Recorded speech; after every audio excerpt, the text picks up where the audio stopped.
Well, he's delivered a few messages now. He's got a good run on the top side, but I don't know if he's got anywhere to take it. The problem is he's got Ryan Newman. No, I'm sorry, the 12 car in front of him, of Justin Allgaier. Look at Allgaier now. Oh, three wide. Make a move around. Oh, three wide. Oh, look out. This is bad news. Oh, man, up under the wall. Kasey Kahne now comes back down on all four. Caution is out. Oh, you can see that. Coming at you, bud. Just hold on here. That is a tough break because that car, as you mentioned, was good tonight. Man, that's too bad. So right here, Justin Allgaier's really struggling. Trevor Bayne got to the inside of him, forced him to the right side a little bit. Kasey Kahne was already there. Damage also to the right side of the 12 there, as you can see. Don't know how severe that is right now, but Casey's night is done. That's good to see he's okay.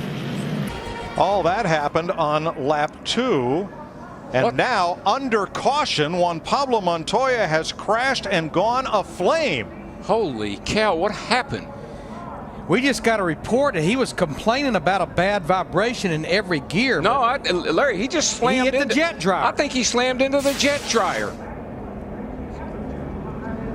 They're trying to clear debris off the racetrack, and the car brakes, won't steer, and he slides up the track and into the back of that surplus helicopter jet engine on a trailer used to dry the racetrack. Larry, Mike, I saw sparks coming out from the car as if it had a tire down or something.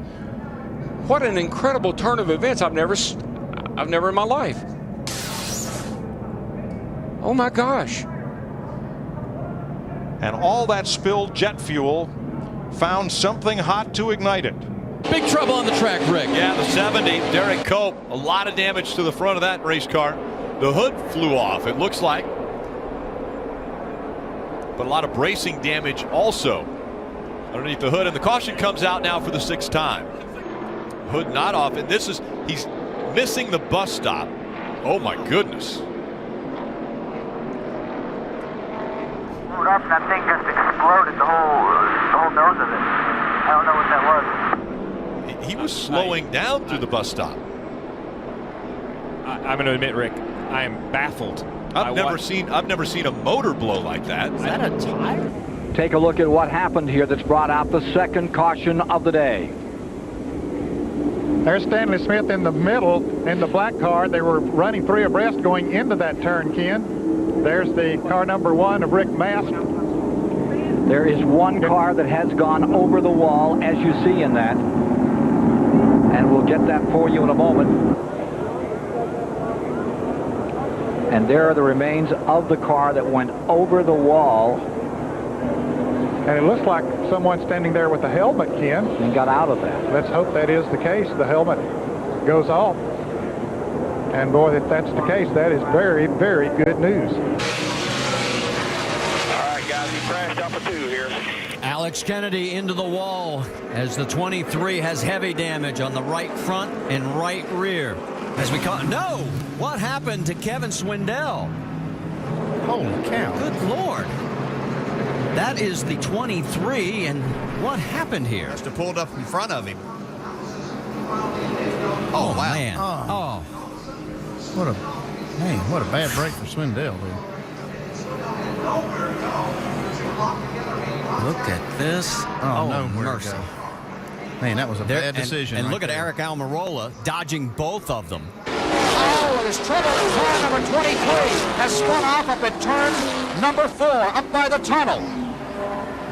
Car number 23 out of control at turn 4. Jeff Godine's automobile has finally come to rest. Caution is on the track. And there in the top of the picture, you saw some smoke coming off the wheels of car number 23, the Bear car of Bob and Richard Bear from Oxford, Maine, and the car sliding, coming up across the top of the tunnel. People diving, getting out of the way, as those are press photographers up there and safety personnel. I have never in all my years coming to Daytona seen a car take such an incredible course. The 85 of Brent Raymer on fire on the front stretch. A lot of damage to the front of that. You see Brent jumping out of that truck. Boy, I'm glad to see Brent get out of that truck. Oh, that's a lot of fire. You're right, Brett. Middle of your screen, that's Brett coming off of turn number 4. He just caught on fire, just simply caught on fire there. And it looks like it's inside the driver's compartment. Wow. Had to have a fuel line rupture or something like that, Michael. Had to be. Look at all the fire inside that cockpit. And then he hit the wall on top of all that, Phil. That's just so scary. It's so good to see Brett Raymer jump out of that truck.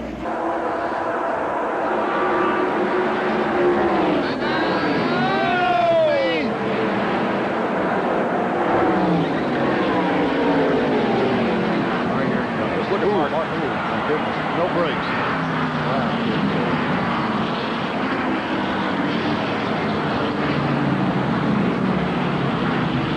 Now watch him. He hits the inside retaining wall. That's the car up in the middle of your screen. Hits the Die Hard 500 sign.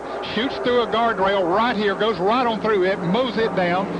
Still at top speed and hits another fence and then the guardrail and finally comes to rest. He had to be going 100 miles an hour when he hit the end of that guardrail and then went over to the second guardrail where he finally came to a stop.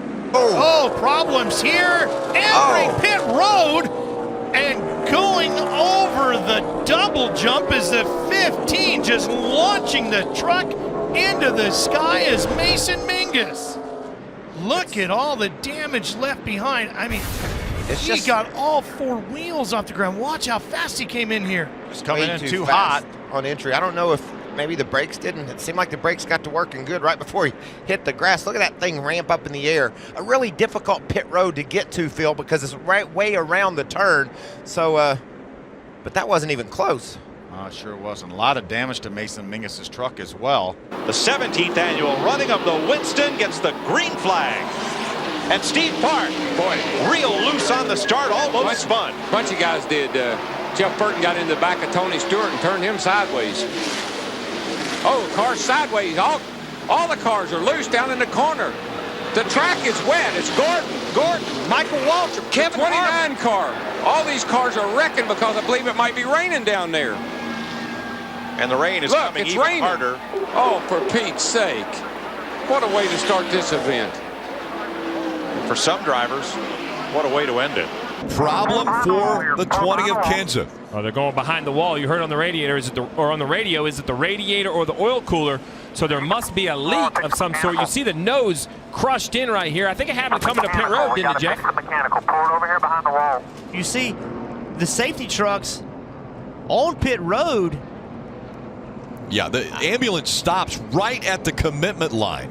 That's just a miscommunication. I don't know if NASCAR told them to roll, or if they rolled by themselves and pit road was open. Normally pit road would not be open with the rescue squad there, but you can see right here they have no idea he's supposed to be, that he's going to be there. He's not supposed to be there. He shouldn't be there. 39 of Josh Wise looked like he got it turned around. He got a little bit of dirt coming back out onto the track as he came back out onto the race surface.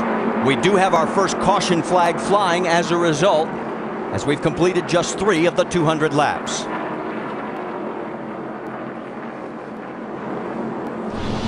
Let's go back and show you exactly what happened. Yeah, he's loose. Yeah, you get up off of turn 4. A lot of times you call push out to the wall. You go give. Oh, wow. Goodness. Man. Tell you what, Travis Pastrana would have been proud of that in one of his jumps. Man, look how well the car held up. Yeah. Just prior to halfway, Robert Huffman hit Dave Stacy coming off turn 2. David Hutto and George Crenshaw were also involved. The recent heavy rains made the grass a skating rink, and Stacy's car slid all the way to the dirt embankment, flipped over it, and amazingly landed on its wheels in Lake Lloyd. Rescue workers waited for the 29-year-old Enon, Ohio driver to clear the cobwebs before he got out. He was taken to the infield care center and released, and then talked with our Kenny Martin. A strange and terrible wreck as Mark Martin was caught up in an accident in front of him off turn 4, spun down pit road and caught the butt end of the opening of pit wall. You see Mark climbing from the car there, fortunately, because look where that car hit that wall just behind the driver's compartment. Juan Pablo Montoya and Bobby Labonte were racing right in front of him in turn 4. Yeah, and this Mark had caught these cars. You can see Bobby Labonte looks like just loses it, gets loose with that car right up behind him there. But Mark had been there for a while, and you can see Mark spinning now. Not much you can do except hold on and lock the brakes as a driver at this point in time. And right there, oh. Yeah, it's lucky the crew members weren't injured there as well. I'm telling you, that was just a crazy accident. Mark's trying to keep it off the wall right here and keep it a little damaged as he possibly can, but just can't get it back out. Wow, you can see all the oil go out from under instantly it ruptured that oil tank. And the safety truck getting the debris off of the track, actually involved in a little bit of an incident. The 95 hits the safety truck.